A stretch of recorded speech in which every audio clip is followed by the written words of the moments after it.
Hey guys, back at you again with another vlog, and today I'm going to explain why I stopped my electric vehicle conversion process and why you really got to take a look at all possible scenarios when you approach big projects and um, overall really not be in a rush, be patient, and sometimes just not take on such big projects. So I wanted to make an electric vehicle, and if you check out my last video, you'll see my first step. I was going to tear it down.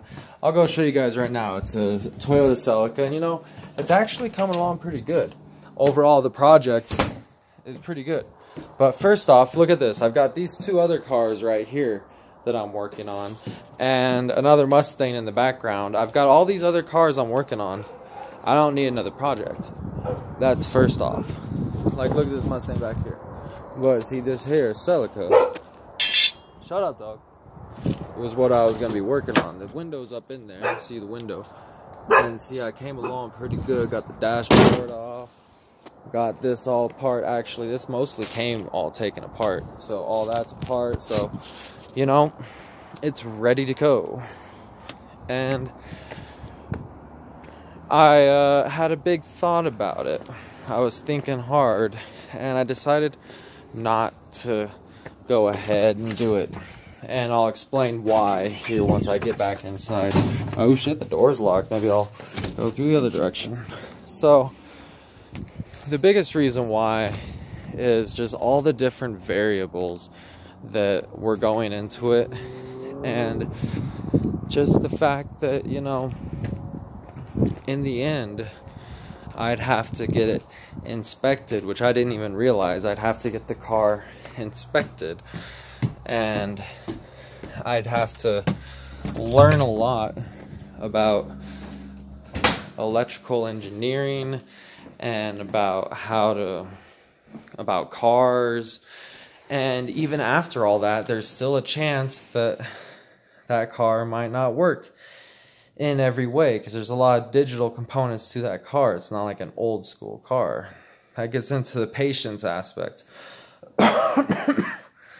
Sorry, I just need to catch my breath. So that just goes into the patience aspect. You know, I should have did a little bit more research and looked for an older model car, and probably, you know, since it was my first, because there's just so many plugs, and someone cut the wiring harness, so that sucks. Cut the wiring harness right in half, so I was going to have to go ahead and rewire everything. And, you know, at that point, you might as well just go into an old school car. One that doesn't have so much digital stuff going on. More analog. And that way you'd be easier to pass the inspections. Like, you have manual window cranks instead of all this electric bullshit. And, you know, they're a lot simpler to work on. So I should have started there because that's what I'm more comfortable with. But that's not even really the big issue. The big issue is just overall the cost.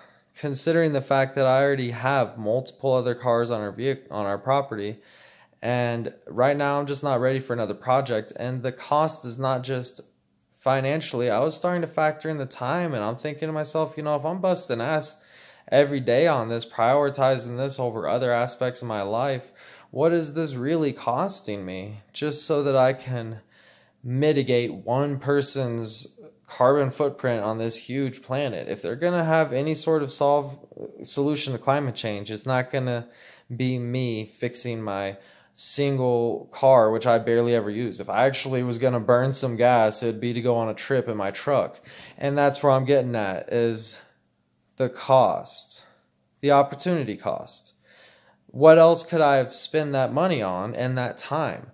That time I could spend on tons of other things, and the money, like, I could buy a travel trailer or something. I could save it. I could put it towards gas, or, like, I don't know. Bottom line is it was looking like it was going to be a big headache.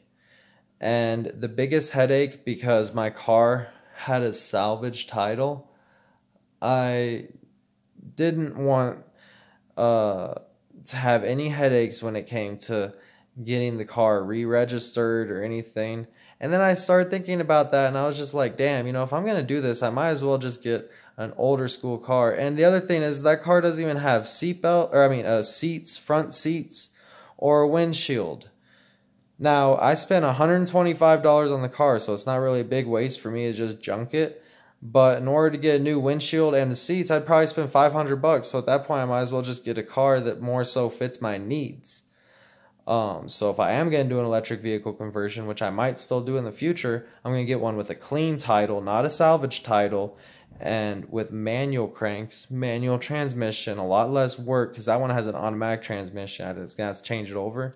You know, when you start adding up all these factors, it really makes more sense to just go ahead and